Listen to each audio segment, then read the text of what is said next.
est à présent à Monsieur Sébastien Jumel pour le groupe GDR.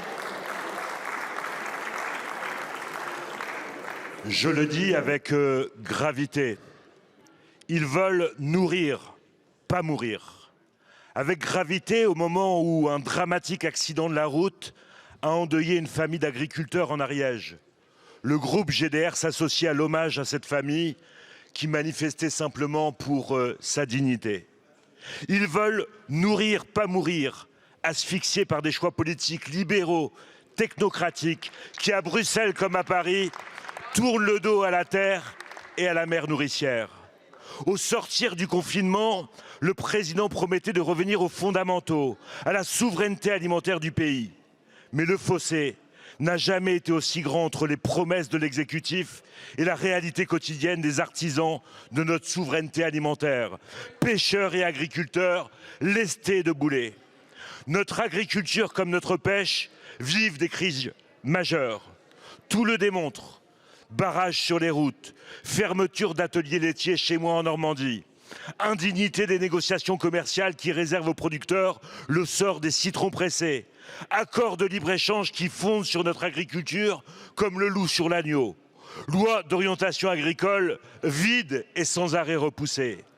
À la pêche, même tempête. 450 bateaux assignés à quai autour du golfe de Gascogne.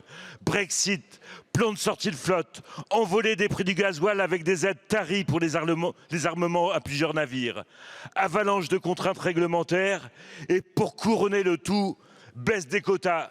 En Normandie, Bretagne, Hauts-de-France, partout la filière est menacée alors que nous n'avons même pas de ministre de plein exercice.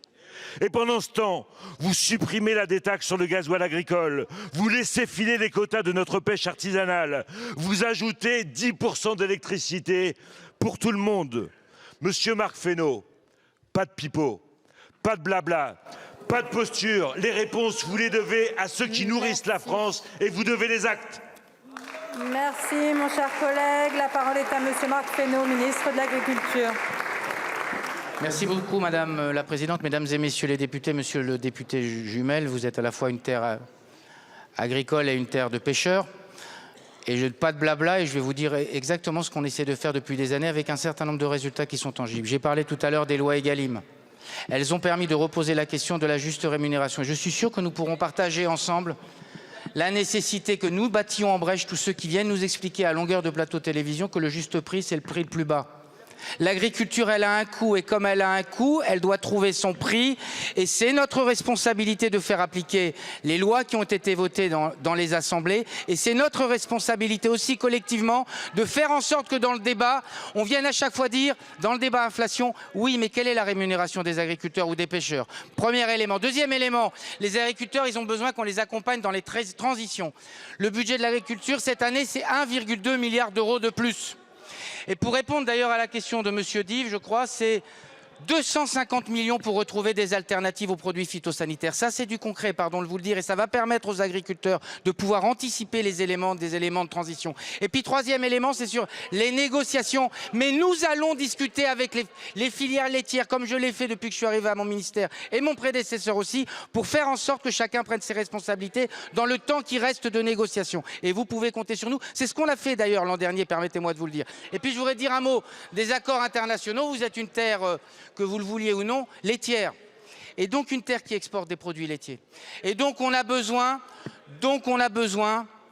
de renforcer la compétitivité de cette filière, de favoriser l'installation, d'alléger un certain nombre de normes qui viennent plutôt freiner qu'entraver. En fait, vous disiez les agriculteurs veulent nous nourrir et pas mourir. Vous avez raison, ils veulent du respect et pas du dénigrement. Ils veulent de la confiance et pas de la défiance.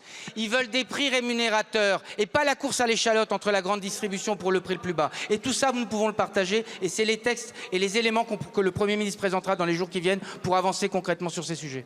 Merci beaucoup, Monsieur le Ministre. La parole est à Madame Martine Frogier.